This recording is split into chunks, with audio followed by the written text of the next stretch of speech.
Somewhere between the morning routine and the closing of the day, a person learned to fold the real self perfectly away.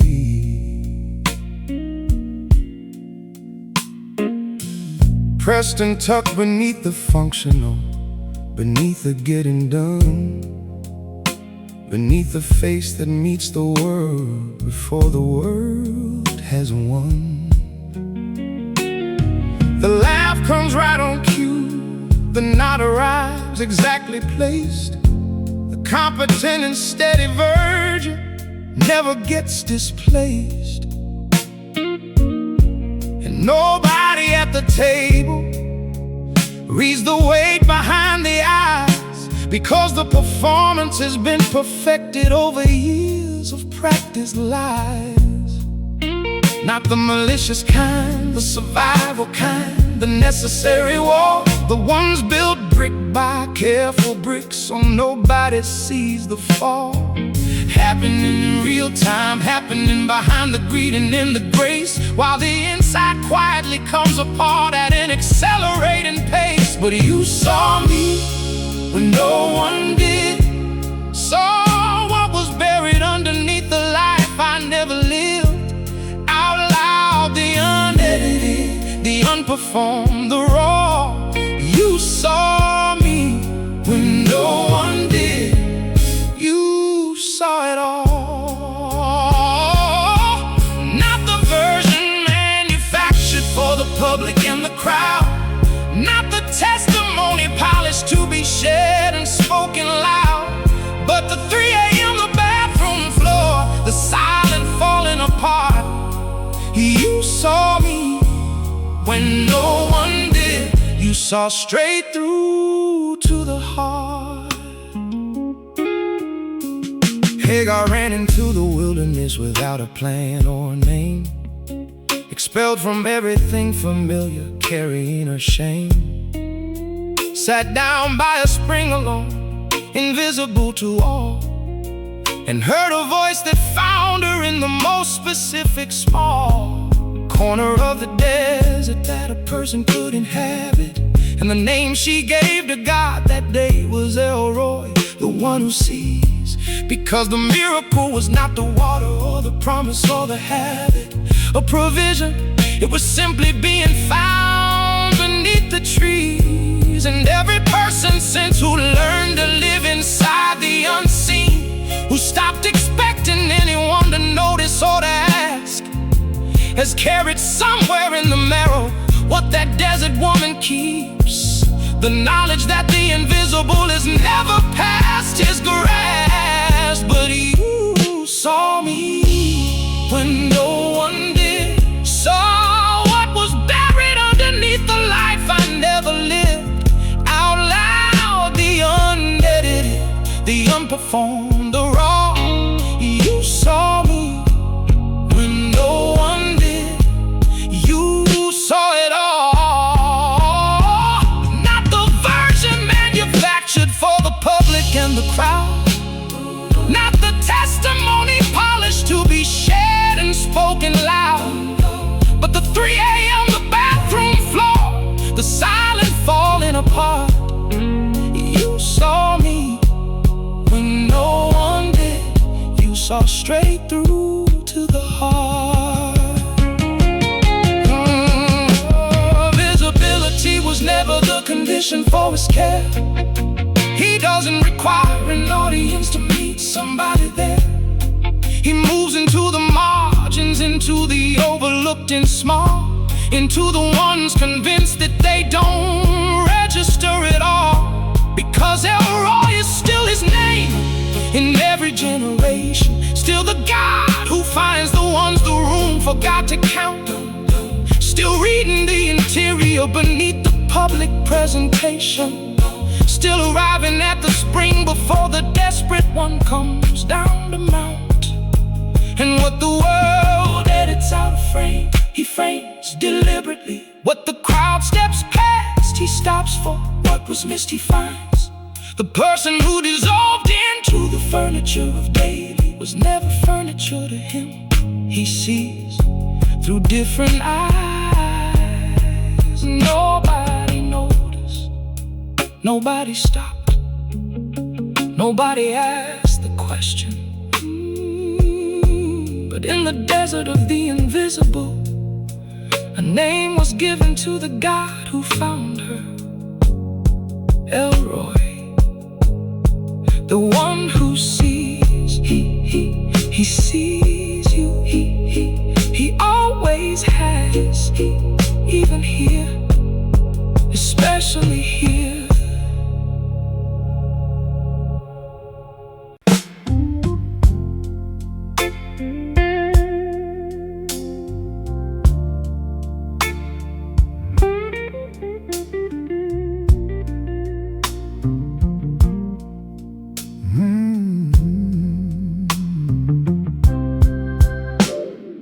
Posture develops over years of carrying,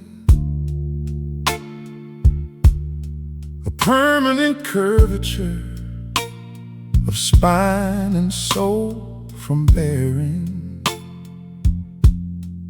everything that landed without asking for permission. Every weight assigned by life without a clear admission. The ones who carry quietly develop certain habits, reroute the conversation when it gets too close to real. Learn to minimize the burden so nobody has to grab it. Learn to say I'm fine with such conviction they almost feel. And the carrying continues, and the load gets quietly heavier, and the smile gets more rehearsed with every passing year. And the distance between who they are and what the mirror offers grows into the kind of gap that only grace can make appear. Carried it alone through every sleepless, heavy season. Carried it alone past every rational and reason, past the point where carrying made sense or could be done. Carried it alone until the carrying came undone. And somewhere in the wreckage of it, the strength that finally scattered, heard a voice that cut through everything that hurt and everything that mattered. Cast it, every piece of it, on me, for I have cared for you. Carried it alone until learning I never had to. Anxiety is a weight before the future even arrives. It borrows from the damage of imagined other lives, loads the present moment with the freight of what might come, till the now becomes impossible beneath the sum of every fear tomorrow and every unresolved today. Every conversation that went wrong and wouldn't go away, every financial pressure and relational unknown, every silence from the ones who should have called but hadn't phoned. And the body keeps the record of the years of unreleased, every tension held in shoulders that was never quite decreased. What began as manageable compounded into stone, a monument to everything they tried to bear alone. Carried it alone through every sleepless, heavy season. Carried it alone past every rational and reason, past the point where carrying made sense or could be done. Carried it alone until the carrying came undone. And somewhere in the wreckage of the strength that finally scattered, heard a voice that cut through everything that hurt and everything that mattered. Cast it, every piece of it, on me, for I have care for you, carried it alone, until learning I never had to. The instruction was not manage it more carefully next time, was not develop better systems, was not build a stronger spine, was cast, which is a violent word, a word of full release, a word that means to throw it hard and walk away in peace. Because God was not requesting a politely handed burden, was not asking for the organized and the already sorted through. He was asking for the unmanageable, the certain and the uncertain, the catastrophic and the trivial, every last piece from you. And the ones who finally cast it found the strangest thing occurred. Not that life became uncomplicated, or that every prayer was heard, but that the weight distributed to shoulders not their own became the proof that nobody was ever meant to carry it alone. Every piece of it, the reasonable and the shameful, the small anxieties and the enormous griefs, all of it cast, not handed politely, not organized for presentation, thrown, released, and caught by the only one whose shoulders were built for it.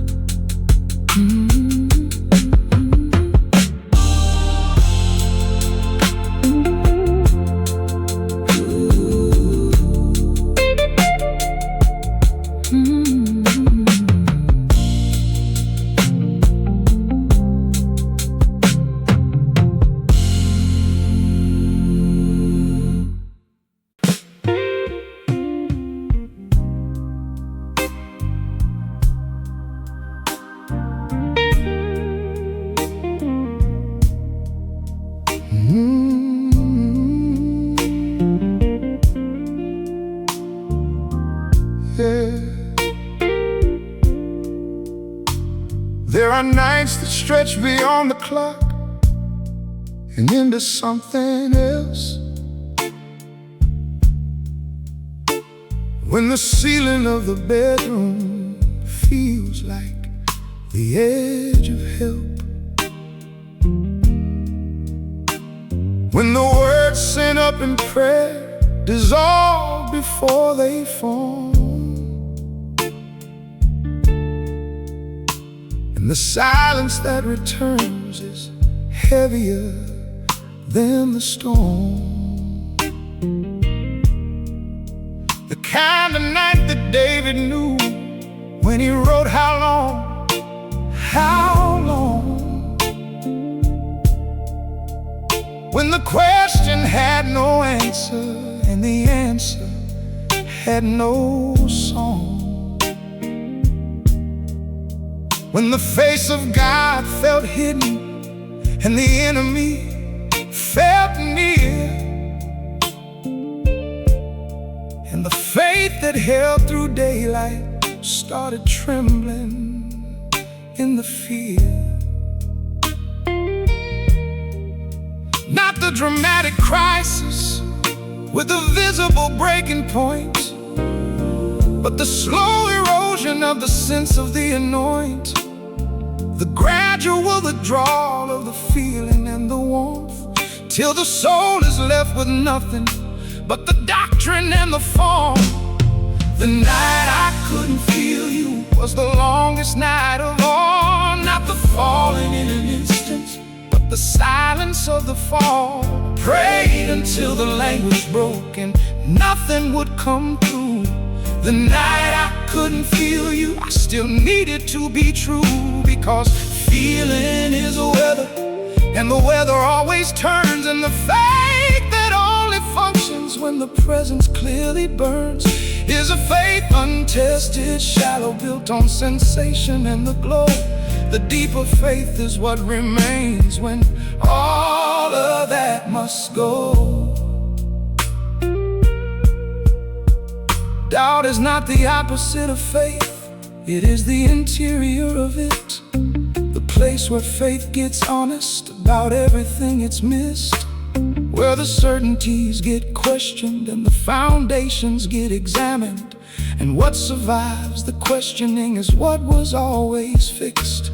There are saints who walk through decades of the absence of the felt, who kept the altar burning while the coldness wouldn't melt, who preached the warmth on Sundays while the private winter stayed, and held the congregation's hand while their own assurance frayed. And history remembers them as pillars as the strong, not knowing that the pillar spent its private hours in the long, an aching conversation with the silence that persisted and chose to stay regardless, and by staying still existed.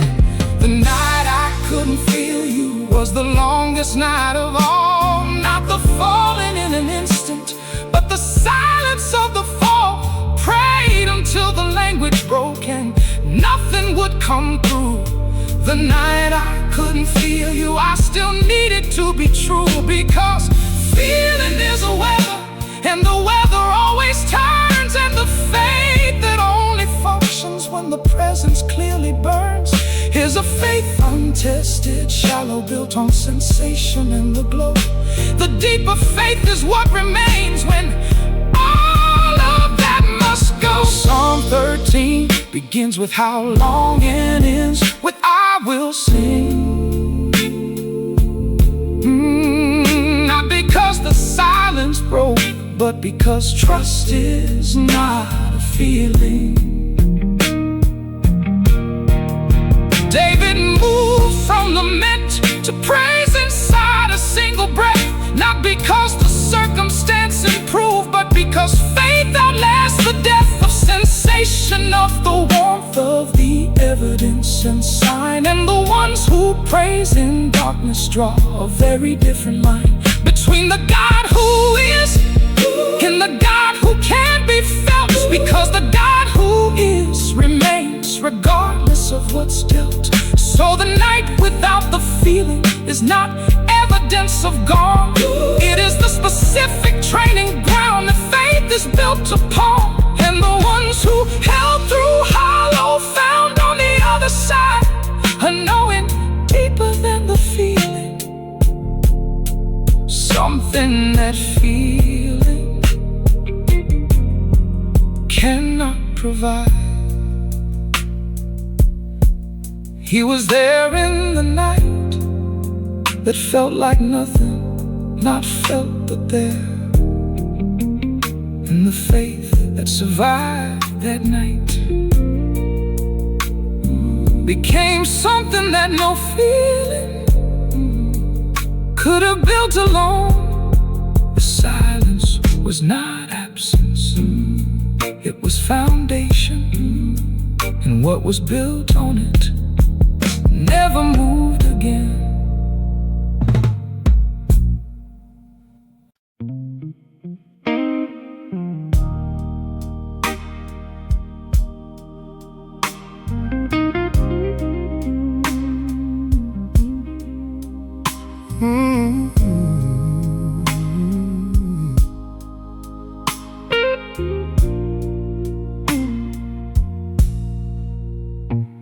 There are people who were handed strength before they asked for it, who learned that needing anything was something to omit.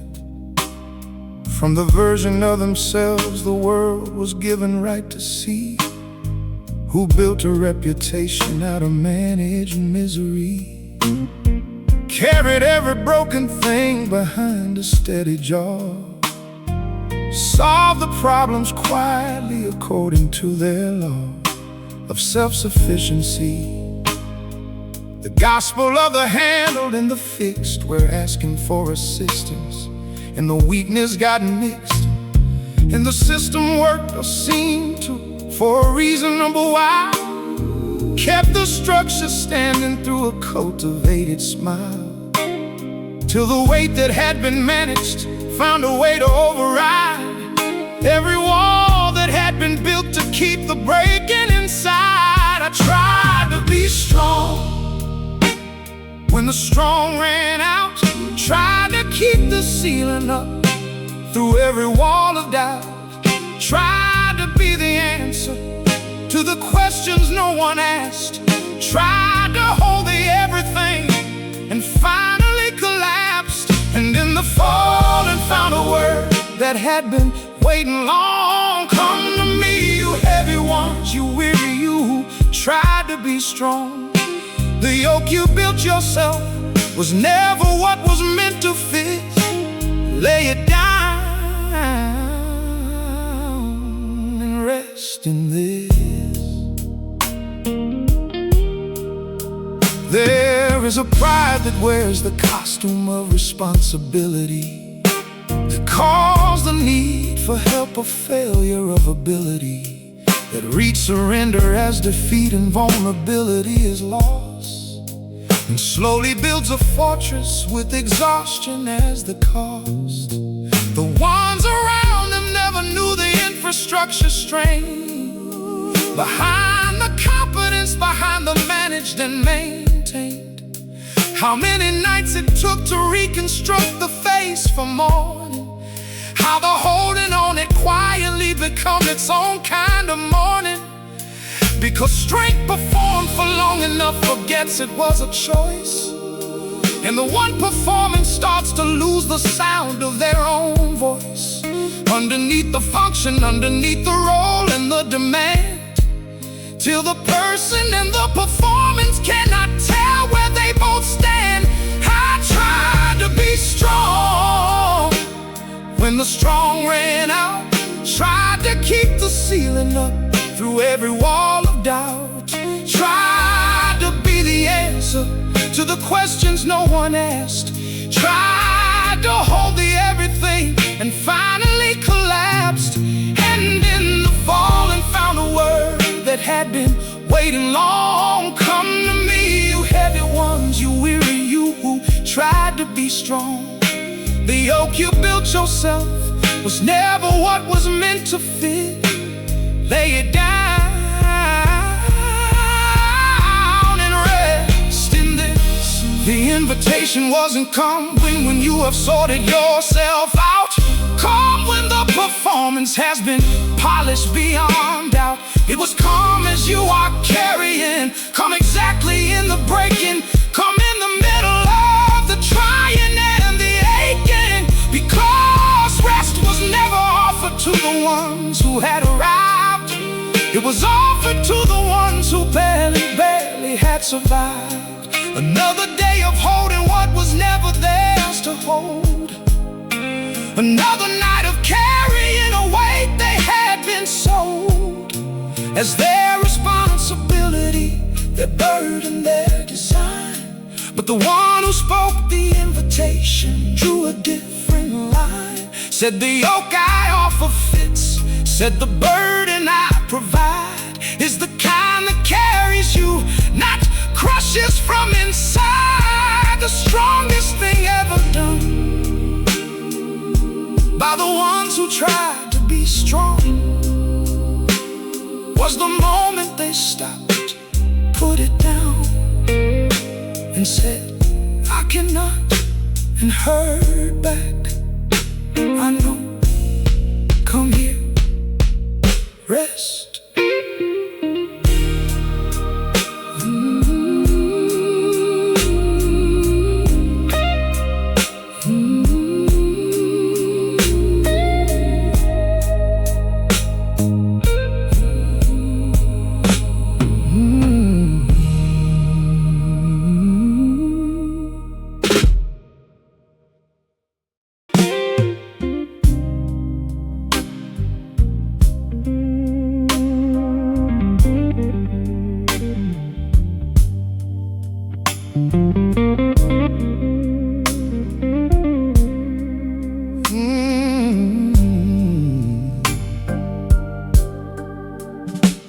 There are furnaces that aren't built from brick and burning wood, that are constructed out of circumstance misunderstood. Pressures that increase until the temperature becomes the only thing that's real. and everything familiar numbs. Some were thrown in for refusing to bow down to what was wrong, for holding to a conviction when conviction costs too long, for standing in the public square and naming what was true, while everything around them turned to flame and burning blue. The command came from the highest place and left no room to breathe, and the ones who wouldn't compromise were given to the heat. Not a metaphor, not a trial with a guaranteed reprieve, just the furnace and the fire and the choice of what to believe. Even in the fire, not abandoned, not alone. Even when the heat was 7 times what flesh and bone could own, the ones inside the burning didn't smell of what they'd walked through, because the fourth man in the furnace made the fire pass right through. Even in the fire, he was already there, not waiting at the exit, not watching from the air, but walking in the middle of the flame beside the three. Even in the fire, that is where he chose to be. There are people in the furnace of a suffering not chosen, of a diagnosis, of a verdict, of a world that won't relent, who have prayed for the deliverance and found the door still frozen, and began to read the silence as the signal that he went. The abandonment that suffering constructs is very convincing, has the texture of the truth, has the weight of something real, and the ones inside the burning spend their energy in wincing at the gap between the doctrine and the actual ordeal. But Nebuchadnezzar looked into the fire and saw the fall, and what he witnessed in the burning shook him to the core. Not 3 men barely surviving in a compromised endure, but 3 men walking freely with a presence he had not seen before. Even in the fire, not abandoned, not alone. Even when the heat was 7 times what flesh and bone could own, the ones inside the burning didn't smell of what they'd walked through, because the fourth man in the furnace made the fire pass right through. Even in the fire, he was already there, not waiting at the exit, not watching from the air, but walking in the middle of the flame beside the 3. Even in the fire, that is where he chose to be.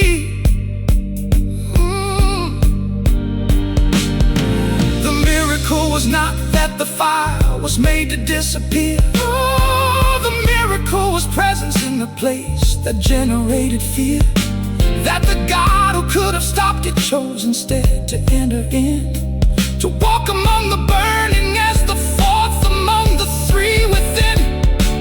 And the ones who came out standing had no evidence of flame, no singed air, no smoke embedded, nothing marking where they came, as if the fire recognized the limit of its reach, when the one who set the boundaries of heat walked within its breach. So the furnace in the present tense, the one without a name, the one that has no Bible story, no chapter and no frame, is not outside his jurisdiction, not beyond his willingness to find. The ones inside the burning that he never left behind, they came out and they did not smell of fire, not because the fire wasn't real, but because someone walked through it with them. And and whatever he walks through loses its power to mark the ones he walks beside. He was in there, he is in there, even now.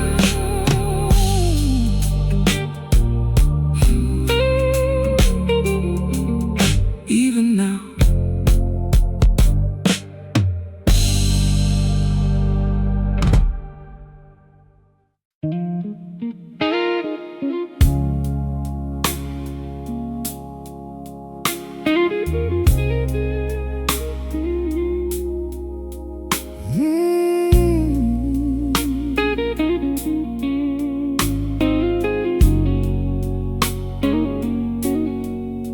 There is a kind of loss that doesn't come in pieces, comes in waves, that strips the life down past the bone and past the early graves of what was taken first: the health, the wealth, the name, the plan. Till what remains is barely recognizable as a man. The table that was full grew quiet in a single season. The voices that surrounded disappeared without a reason. And the ones who stayed the longest stayed just long enough to say that surely something hidden must have brought this on his way. When there was nothing left to offer and nothing left to lose, when the last familiar comfort had run out of things to choose, when the ash heap was the address and the silence was the sound, when I had nothing left, that's where you found me on the ground. Not with reasons, not with explanations clean, but with presence in the rubble of the places in between, the losing and the living, the ending and the more. When I had nothing left, you walked in through the door.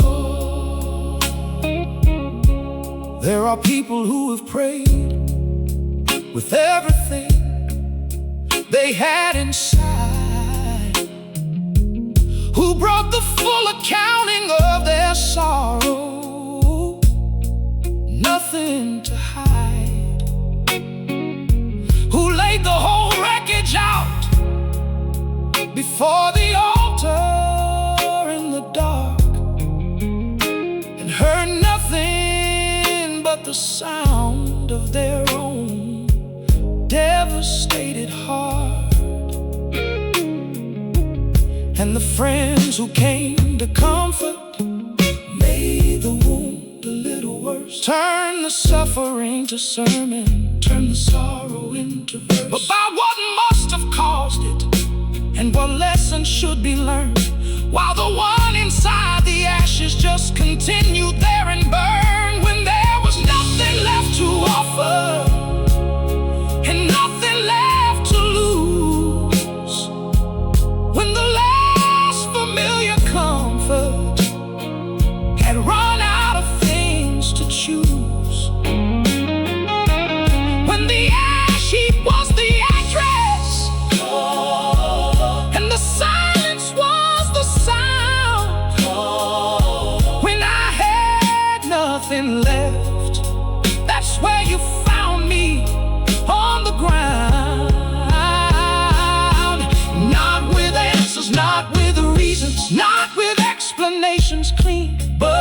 presence in the rubble of the places in between, the losing and the living, the ending and the more. When I had nothing left, you walked in through the door. Job demanded an audience, and heaven answered in a storm, not with the explanation that his suffering would conform to something logical and tidy, with a moral and a bow, but with a presence so enormous that the questions had to go. Because sometimes God's response to the unanswerable pain is not a reason but a revelation of his name. Not the why of what was taken, but the who that still remains. When everything removable has been removed, he still sustains. And what Job found in the world was not doctrine but a face, not theology assembled, but the raw and unmediated grace of a God who showed up personally into the specific grief. And that's showing up, not the explanation, was the relief. The bottom was not the end, it was the address, the place he came to specifically.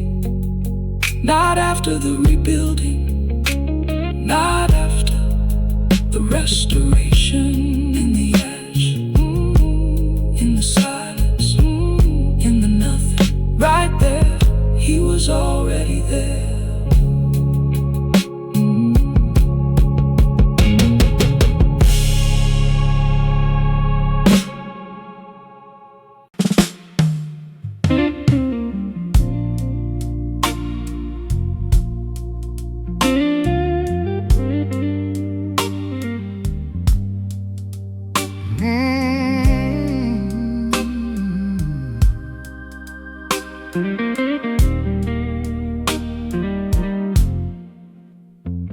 There are those who pack their bags on purpose, knew exactly what they chose,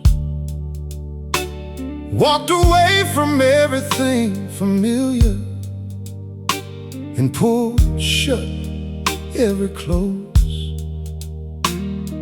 Traded the familiar table for a far and nameless town.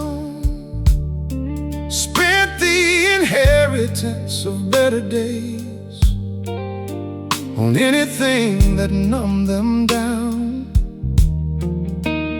Built a life around the distance, learned the language of the lost, told themselves that freedom had no invoice and no cost. And for a season, the forgetting had a flavor and a shine, and the running felt like living. For a season, for a time, ran as far as running goes, ran past every line, ran into the arms of everything that promised but wasn't mine. Ran through all the reasons, came out the other side, and found you standing at the edge of everywhere I tried to hide. I ran, but you never left. I ran, but you never moved. Every road I took to lose you was a road you already knew. I ran from you, but you never left. The parties have a ceiling, and the pleasure has a floor, And the ones who chase the living hard enough find out what it's for. Not the feeling that was promised, but the hollow that remains when the music stops and everyone goes home and silence reigns. There is a specific emptiness belonging to the one who chose the far country deliberately and watched the choosing run its course, and found that everything the distance had to give was a demonstration of the only place they wanted to live. Ran as far as running goes, ran past every line, ran into the arms of everything that promised but wasn't mine. Ran through all the reasons and came out the other side, and found you standing at the edge of everywhere I tried to hide. I ran, but you never left. I ran, but you never moved. Every road I took to lose you was a road you already knew. I ran from you, but you never left. There is a moment in the pig pen that no running can avoid, where the sum of all the leaving leaves the leaver unemployed. Of every last excuse, of every justifying thought, and what remains is just the wreckage of the life the distance brought. And in that broken clearing, something ancient breaks the ground. Not condemnation, not the tallying of everything unfound, but a memory of a table and a father and a door, and the sudden devastating knowledge that the love was always more than the leaving could exhaust, than the distance could erase, than the years of chosen absence could remove from its own place. And the road that led away from everything begins to turn, and the one who ran discovers there was never need to earn. Every mile away was a mile away, was a mile he knew. Every door that closed behind the running was a door he watched close and waited. The porch was never empty, the road was always watched, and when the running stopped, he was already moving. He was already running back.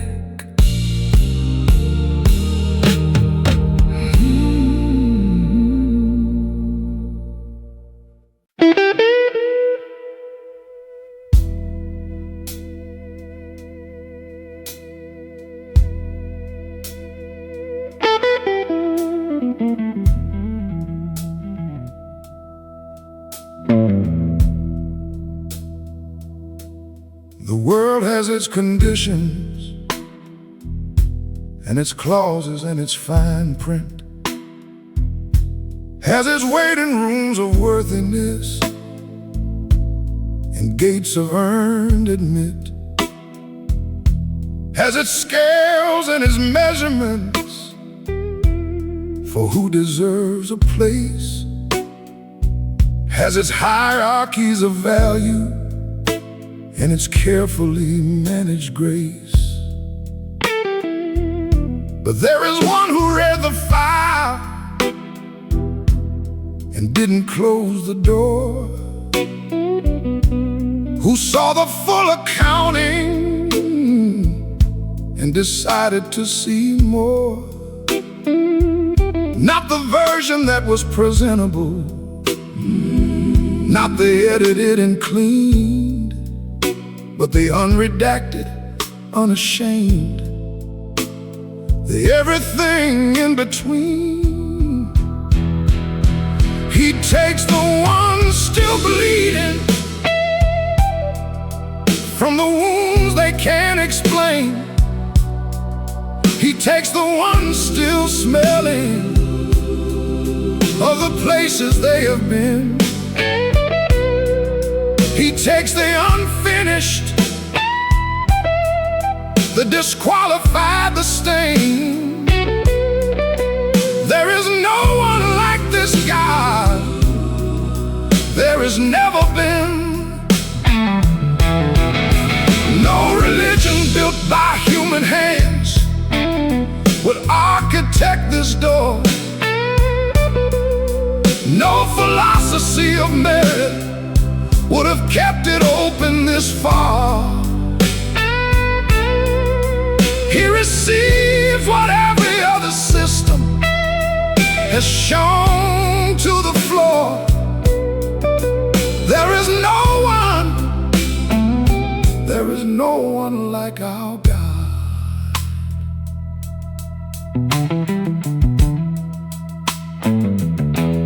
The prodigal came rehearsing all the ways to earn his keep. Had the speech prepared, had calculated what to offer cheap. But the father saw him coming from a long and distant place and ran, which is a word that changes everything about grace. Because running means not waiting for the arrival to be clean, means not requiring the apology before the arms come near, means the welcome was already written in between every step of the returning, long before the sun got here. He takes the ones still bleeding from the wounds they can't explain. He takes the ones still smelling of the places they have been. He takes the unfinished, the disqualified, the stain. There is no one like this God. There has never been. No religion built by human hands would architect this door. No philosophy of merit would have kept it open this far. He receives what every other system has shown to the floor. There is no one